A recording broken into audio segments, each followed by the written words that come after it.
राजा की अनोखी सजा बहुत समय पहले की बात है। एक राज्य था जिसका नाम सुनहरा नगर था। वहां के राजा वीरेंद्र सिंह बहुत न्यायप्रिय और बुद्धिमान थे। उनके राज्य में सभी खुशहाल थे, लेकिन एक समस्या थी। राज्य में चोरों का एक गिरोह आ गया था जो हर रात चोरी करता और भाग जाता। राजा की चिंता, राजा ने अपने सिपाहियों को आदेश दिया, किसी भी हालत में इन चोरों को पकड़ो। लेकिन चोर बहुत चालाक थे। वे हर बार अलग अलग भेष बदलकर चोरी करते और किसी को पकड़ने नहीं देते। राजा बहुत गुस्से में थे। उन्होंने घोषणा कर दी, जो इन चोरों को पकड़कर लाएगा उसे सोने की मूर्ति दी जाएगी। गप्पू की चालाकी, राज्य में एक गरीब लड़का रहता था जिसका नाम गप्पू था। वह बहुत ही चतुर और हाजिर जवाब था। उसने सोचा, अगर मैं इन चोरों को पकड़ लूं तो राजा मुझे इनाम देंगे और मेरी गरीबी दूर हो जाएगी। गप्पू ने कुछ दिनों तक चोरी की जगहों का ध्यान से निरीक्षण किया और समझ गया कि चोर रात को ही आते हैं। उसने राजा से कहा, महाराज, मुझे एक रात का समय दीजिए, मैं इन चोरों को पकड़ सकता हूं। राजा ने हामी भर दी। गप्पू की जाल बिछाने की योजना, गप्पू ने राज्य के सबसे बड़े बाजार में एक जादुई तेल फैला दिया। यह तेल ऐसा था कि जो कोई भी उस पर पैर रखता वह चिपक जाता। रात को जब चोर आए तो जैसे ही उन्होंने बाजार में कदम रखा, उनके पैर चिपक गए। वे हिल भी नहीं सके। सुबह जब सैनिकों ने देखा तो चोरों को पकड़ लिया गया था। राजा बहुत खुश हुए और गप्पू को इनाम में सोने की मूर्ति और एक बड़ा महल दिया। चोरों को अनोखी सजा, लेकिन अब राजा सोच में पड़ गए। इन चोरों को कौन सी सजा दी जाए? राजा ने फैसला किया कि इन चोरों को कोई सामान्य सजा नहीं दी जाएगी। उन्होंने घोषणा की, इन चोरों को 3 अनोखी परीक्षाओं से गुजरना होगा और अगर वे पास हो गए तो उन्हें माफ कर दिया जाएगा। चोर घबरा गए, लेकिन उन्होंने सजा मान ली।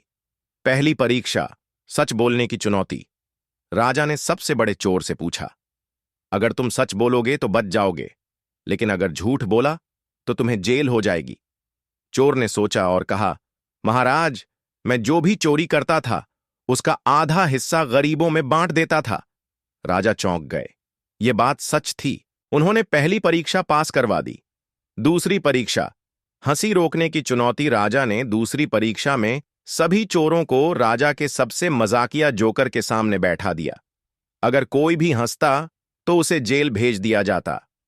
जोकर ने इतने मजेदार जोक सुनाए कि चोर एक एक कर हंस पड़े।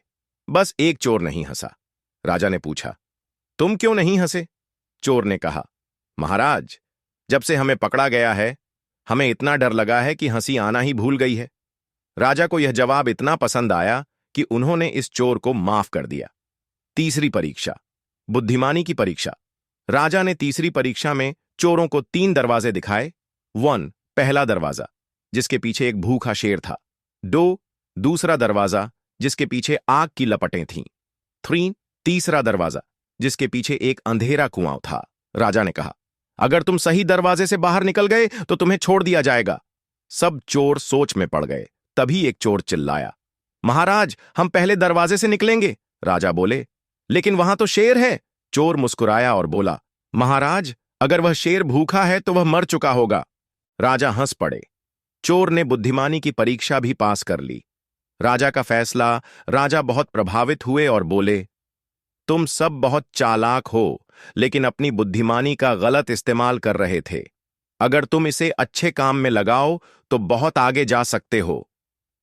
राजा ने चोरों को सुधारने के लिए उन्हें राज्य का रक्षक बना दिया और उन्हें ईमानदारी से काम करने का मौका दिया। गप्पू को राजा ने अपना खास मंत्री बना लिया और पूरे राज्य में अब कभी चोरी नहीं हुई।